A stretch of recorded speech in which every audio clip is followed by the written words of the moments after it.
Социалдык тармактын активдүү колдонуучусу Шамырза Бөркулов өзүнүн Facebook баракчасында эмне дейт? Коррупция менен күрөштө атамды аябайм дегендер мынтип айткан сөздөрүн ала кылып, элди алдап жатса ишенген кожум суугакты алды алдыңан тал карма деп арман кылып айтып кала бергенден башка айла барбы? Бабановдун ооруп калганына ким ишенет? Тим более чет жактан дарылана турган деңгээлге жетип калды деп жатышканына. Андан көрө коррупция менен күрөшүбүз кучакташып, бирге жүргөн досторго тиешеси жок эле деп ачык эле айтып коюшпайбы? Аппетиттери ажыдардай болгон жуткуштар өлкөнү тоноп, өз элинин рызкысын уурдап жатышканда, кошко салган өгүздөй сопсууда жооп бергенге келгенде биринин геморрою чыгып кетет, экинчисинин боюна бүтүп калган болот. Ал эми адвокат Жоошбаевдин Атамбаевга койгон диагноздорун угуп олтуруп, байкуш ошончо илдет менен кантип жашап жүрөт болду экен деп аргасыздан бооруң да ооруп кетет. Ушундан кийин башы жакшы иштебеген айдаган жакка кете берген биздей жөнөкөй адамдар эмне деп ойломок элек. Өздөрү деле сол эмес экен да деп колунан нанын жулдурган баладай өксүп кала беребиз да. Таза адам калбаган турбайбы атаганат. А биз болсо куру кыялыбызга алданып таза жигиттер келди деп алардын артынан аябай эле калыңдап пахта коюп жүрүптүрбүз. Кудайды кошуп сүйлөгөндөрүчү адамды ишендиришип, экидөө урушса ортодо айыпсыз кумурска өлөт дешпи эле. Ошондой эле болдук. Жазмакер болбой кысып эле жүрбөйбүзбү дейм да. Ал эми Бабановго эмне демек элек? Анын ким экени барына белгилүү да. Коркок жан эмес беле көзү алайып, көп байлык жыйнады эле өлүп талып. Байлыгы башкалардан тартып алган башына балекеттин күн салып. Кадимки адатынча качыптыр да койругун аласына кыпчып алып. Эл чындыкты билсин.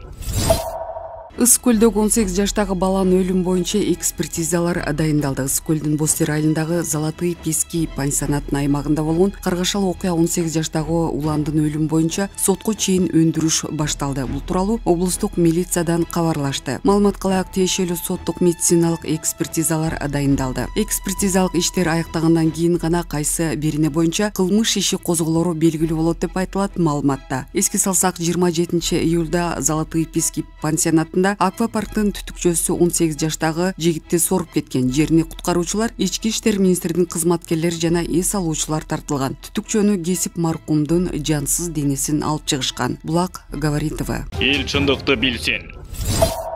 Депутат Тотонов Бишкек шаары мейли ат сарай иткана болуп калды. Бишкектин кебетеси кетип шаар эмес эле айыл болуп калды. Бул туурасында Жогорку Кеңештин депутаты Нурбек Тотонов транспорт, коммуникациялар, архитектура жана курулуш боюнча комитеттин жыйынында билдирди. Эл өкүлү борбор калаада жөнөкөй эле кызмат көрсөтүүлөр иретке келтирилбегин сынга алды. Кыргызстанда көзгө басар жалгыз шаарыбыз Бишкек. Анын да кебетеси көрүп атабыз, ат сарай эле болуп калды. Баса албайсың, тротуар, аялдамалардын кебетеси кеткен, маршруткаларды айтпай эле коелу. Европаны кыялданбай эле, Алматыны ээрчилечи. Алардын шаардык транспорту кирешелүү баары так жүрөт. Бизди кубалашып эле жүргүнчүлөрдү илип кете берет. Шаардын кебетеси өлдү, айыл эле болуп калды. Сыймыктан баса албайсың, мэр же вице-мэр конкреттүү бир система менен иштеп жатканын көрбөйсүң, деди Тотонов. Ошондой эле ал Бишкектен автобустар паркы жылына 500 миллион сомдук дотацияда турарын белгилеп, андан көрө муну жеке менчикке берүүнү сунуштады. Жол кирени жыл сайын эле 1 сомдон кошуп туругула эл да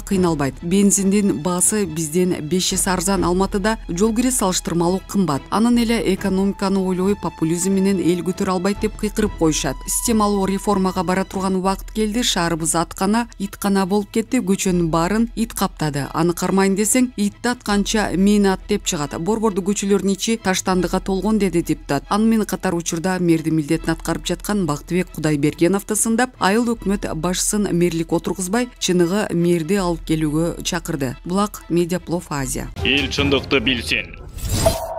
Ысык көлдө 3 төрөлдү. Айда Исенбаева 37 жашта, ал 7 баланын бактылуу энеси. 16 июнда 3 төрөлдү жана аларды чоң жана ынтымактуу үй бүлө абдан жакшы кабыл алышты. 3 болорун жолдошум экөөбүз биринчи скринингден 12 жумада билдик. Мен катуу шок болуп, көп ишин бактыма ишене албай турдум. Кийинчерээк УЗИ учурунда салмактарын айтышканда түшүнө баштадым. Жолдошум төрөлгөнгө чейин эле ишенбеди окшойт. Ошентип ал шок абалында жүрдү, деди аял күлүп. Кыздар 16 июнда белгиленген операциядан 10 күн мурун төрөлүшкөн. Абсолюттук түрдө дени сак ымыркайлар 2 кг 600, 2 400 жана 2 кг 300 грамм салмак менен төрөлүштү. Бүт үй бүлө Ысык көлдө жашайт. Айдай менен Нурбектин улуу кыздары мектепте окушат. Биринчиси 9-классты, экинчиси 8-классты аяктаган. Бул үй бүлөнүн 2 уулу бар, 3-класстын окуучусу жана бири 2,5 жашта. Алардын бардыгы мүмкүнчүлүктөрүнө жана алына жараша апасына үй жумуштарында жана кичинекей сиңдилерин кароого жардам беришет. Аял өзү белгилегенде, ал жашоосуна ыраазы жана Кудайга шүгүр эч нерсеге муктаж эмес. Бирок эгер мамлекет күтүлбөгөн жерден үй же жер тилкесине жардам берүүнү кааласа, анда ал жардамды ыраазычылык менен кабыл алат. Биз азыр жолдошумдун ата-энеси иниси менен жашайбыз. Чоң үй бүлө жана албетте орун жетишсиз. Тилекке каршы өзүбүз турак жай сатып алууга мүмкүн болбой жатат, деди Айдай. Жолдошу Нурбек 10 жылдан ашык убакыттан бери мал жайып, мал менен алектенип келет. Ошондой эле ал кыздарынын төрөлгөнүнө аябай кубанып, аларга кыргызча ысымдар берилгенин айтты. Күнай, Асман жана Айтол. Биз кыргыздын кооз ысымдарын көптөн бери издеп келгенбиз. Бүткүл үй бүлө аларды тандап алдык, дейт көп балалуу эне. Айдай өзүнүн абалына ыраазы, анткени ден соолугу чың жана бактылуу балдардан жана ынтымактуу үй бүлөдөн артык эч нерсе жок деп эсептейт ал. Булак кабарчы Кейжи. Эл чындыкты билсин.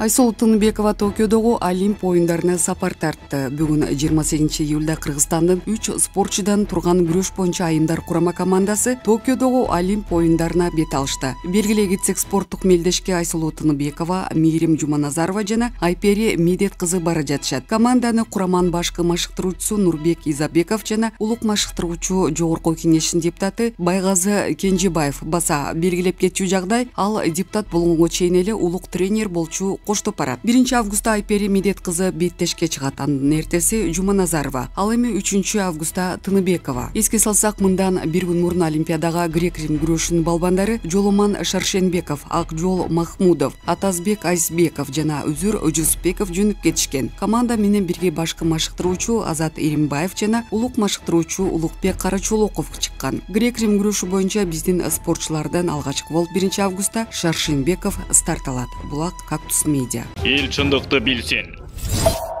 Анарбек Катаганов: мен кээ бир саясатчыларга оюмду өзгөрттүм, дейт Улуу журт саясий партиясынын лидери Анарбек Катаганов. Күчтүү президент жаш саясатчылардын тиштери курч болуш үчүн өзүн иштетет. Кыргызстанда толук жарамдуу саясий мектеп жок. Биз ар кимибиз өзүбүздү ким оппозицияда, ким орундуу саясатчылардын тегерегинде, шайлоолордо, митингдерде издеп жатабыз. Жаш саясатчылар өздөрүнү көп убакыт бою издешет. Ошондуктан акылдуу президент алардын сын сөздөрүн көтөрө алат. Коркутуп, үркүтүп компромисс издейт, бирок отургузбайт. Биз Сооронбай Жээнбековдун учурунда митингге чыкканбыз, бизге чыдады. Алмазбек Атамбаев бизди кекетти, бирок резиденцияга өз ара сүйлөшүүгө чакырчу. Өз тажрыйбама байланыштуу мен кээ бир саясатчыларга оюмду өзгөрттүм. Биз дежур жаштарды да көрдүк. Өзүнөн кийин күчтүү саясатчыларды калтырыш бул президенттин мурасы. Бул менин постум, урматтуу өнөктөшүм, кесиптешим Молдокматов жеңишке арналат. Бийлик кайрымдуу болот деп ишенем, дейт Катаганов. Булак Назарнёв.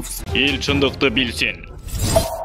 Крим авторитет Рыспек Акматбаевдин улуу кызы Айыма Акматбаева алгачкы жолу маек берди. Аны блогер Адилет Ногойбаев жеке YouTube каналына тарткан. Айда Акматбаева Ош шаарында жашап, ишкерлик менен алектенет. Мен атамдын фамилиясы менен абдан сыймыктанам. Ал бизди күчтүү, акылдуу кылып тарбиялаган. Мен атамдын атын татыктуу алып жүргүм келет. Ал дайыма позитивдүү, ак көңүл болчу. Мен анын сөгүнгөнүн же кимдир бирөөлөр менен урушканын көргөн жокмун. Мен Рыспек Акматбаевдин улуу кызы болом. Бишкек шаарындагы мектептердин биринде окугам. Кичине кезибизде бизде Рыспек Акматбаевдин кызы экенибизди көптөр билген жок. Биз жай турмушта чоңойдук, эң бактылуу күндөрүбүз көп болду, деген ал өз сөзүндө. Ошондой эле блогердин Жан Сакчы менен жүрчү белеңер деген суроосуна жок, биз эркин өстүк, мектепке өзүбүз эле барып келип окудук деп жооп берген. Мен Оштун Ноокат районуна турмушка чыккам, ошону менен бул жакта калдым. Алгач шаарга бала бакча ачтым, аны ийгиликтүү иштеткенден кийин мектеп ачтым. Азыр менин мектебим шаардагы эң белгилүү жана билимди эң жакшы берген мектептердин бири боло алды. Бул жетишкендиктериме жолдошумдун салымы чоң, ал дайыма мени колдоп турат. Учурда 4 баланын энесин, келечекте ушул ишкерлик менен алектенип, эл аралык деңгээлдеги мектеп ачкым келет деп маекте жыйынтыктаган. Булак Арба Кейжи. Эл чындыкты билсин.